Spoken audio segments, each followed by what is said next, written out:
In a shocking turn of events, 5 divers were pulled into an oil-covered underwater pipeline at a terrifying speed, turning their day into a living horror.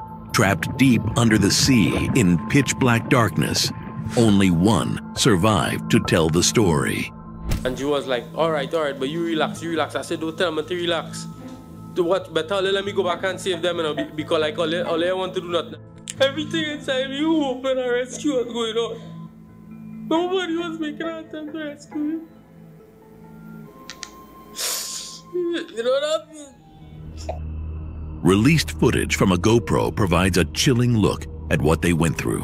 On February 25th, 2022, a routine dive off the coast of Trinidad and Tobago ended in tragedy. Christopher Boudrum, Faisal Kurban, Yusuf Henry, Kazim Ali Jr., and Rishi Nagasar were doing maintenance work. They were employed by LMCS, a company hired by Paria Fuel Trading Co. Ltd. at Pointe-à-Pierre, a town on the Gulf of Paria known for its large oil refinery. 2 weeks earlier, the company had installed an inflatable plug to protect the pipeline's oil and prevent contamination. Although the line wasn't in use, it could be activated at any time.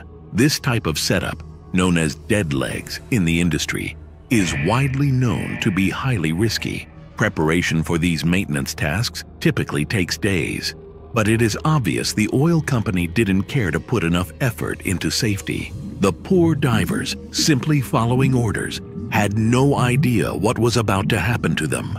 These inflatable plugs are pressurized, maintaining high-pressure air in the diving bell and low-pressure air in the pipe. This combination is, to put it simply, a ticking time bomb waiting to explode. The men were assigned to repair an underwater pipeline designed to transport oil from ships to shore. On that Friday, their task involved testing and removing flanges used to prevent liquid leakage. 4 divers focused on repairs, while the 5th, Boudrum, acted as the rescue diver. They worked in a pressurized chamber with water pumped out to allow them to change some nuts and fix a leak. At this point, the scuba divers were 18 meters deep, installing a riser on a 90-some bore pipe, running about 400 meters from shore to a berth out at sea. They were almost done when a safety valve, which had let them work on the pipe, suddenly opened, sucking all 5 of them into the 30-inch pipeline in Pointe-à-Pierre harbor. As soon as they released the plug, the pressure difference turned the inside of the pipe into a monstrous vortex, pulling in everything, even the air. The suction was overwhelming, and huge water waves surged into the diving bell, turning their resting spot into a death trap in an instant.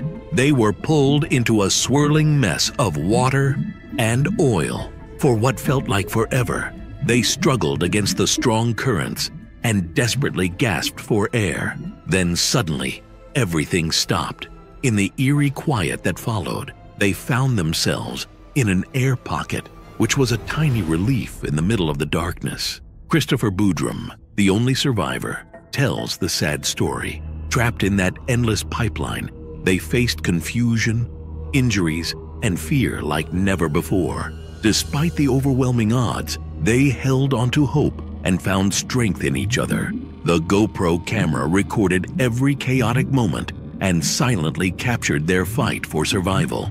With Chris leading, they formed a chain and pushed forward through the thick, oily darkness together. By then, they were weighed down by exhaustion and pain, but every step they took showed their determination, even as their bodies screamed in protest. Their journey was terrifying, but they refused to give up. Finally, after what seemed like an eternity, they stumbled upon 2 oxygen tanks, a ray of hope in their darkest hour.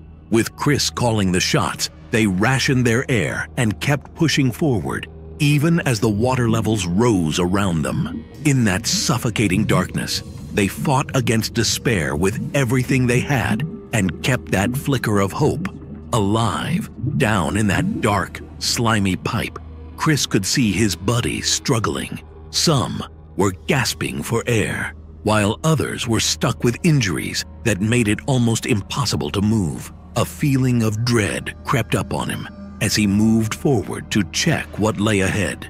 What he saw next sent a shiver down his spine. The next section of the pipe was completely underwater, like a graveyard waiting to swallow them up. Here they were, 5 men with only 2 oxygen tanks. The odds were slim.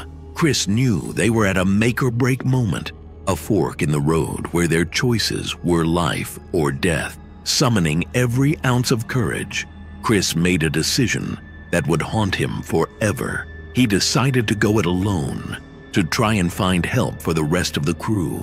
The rest of the crew didn't like it one bit, but they knew it was their best shot. With a promise to come back, Chris grabbed one of the precious tanks and said his goodbyes, trudging through those flooded tunnels. With air growing thinner and hope wearing thin, Chris faced the fight of his life. Every breath tasted like motor oil and was a constant reminder of the danger surrounding him. But he kept going, thinking about his buddies and how he had to get back to them. As Chris clawed his way through the darkness, he couldn't help but wonder how much longer he could hold on. What about his pals, stuck back there in the dark?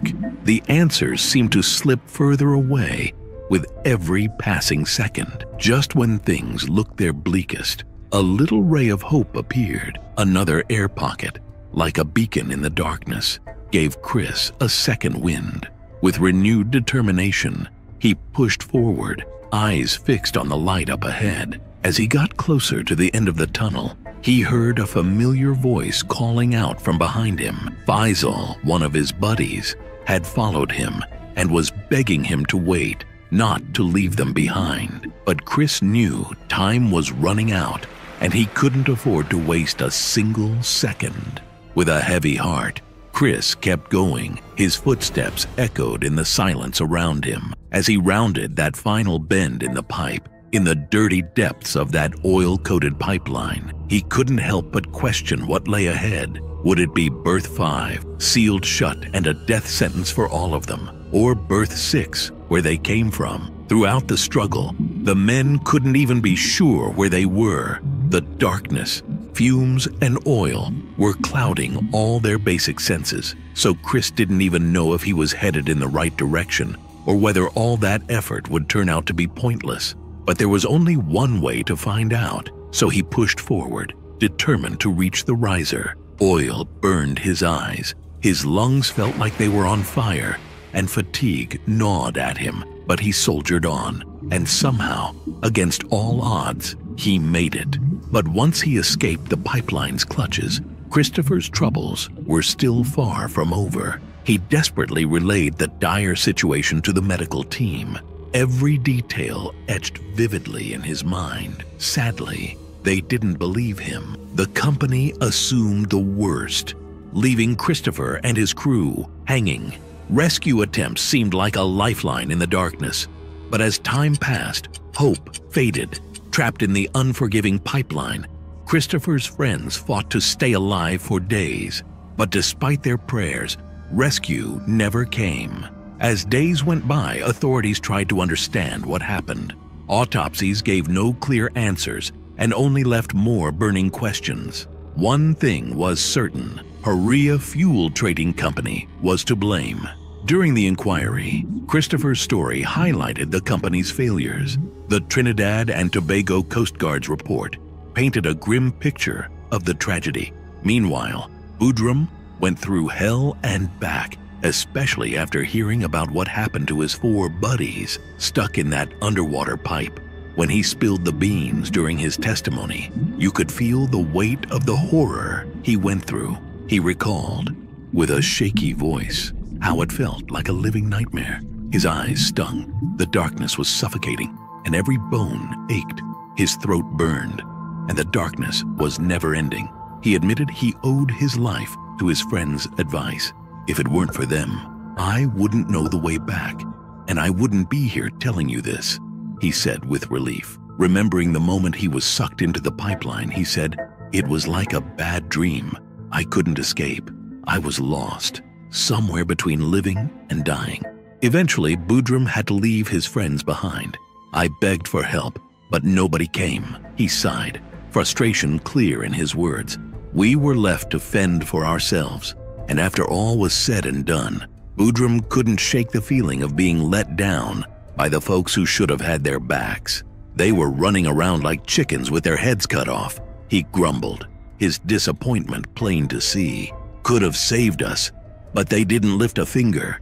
As Boudreaux looked back on the nightmare they lived through, one thing was crystal clear. What went down wasn't just some tragic accident.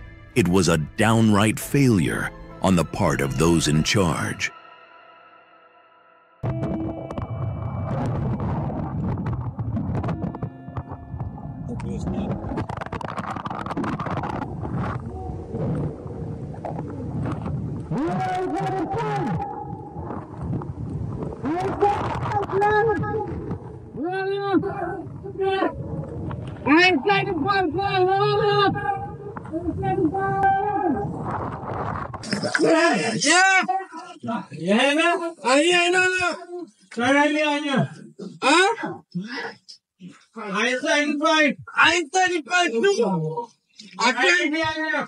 I'm trying to come up.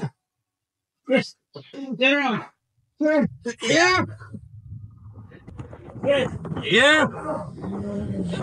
Right behind you. All right behind you? They're right behind me? Yeah. Down there. You don't know anything? Come up. It's not a solid up on your tank. Right there. Who's making all that noise? Come on, all that we is to get out. We gotta go. We gotta start moving.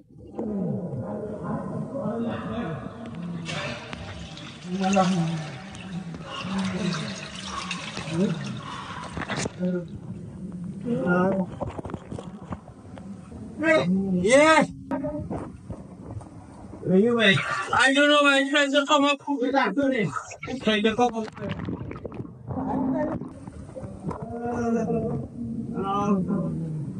Don't worry. All is good. All is good. I'm gonna get me through this. I'm trying to come out.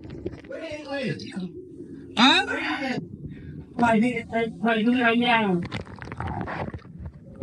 Yeah.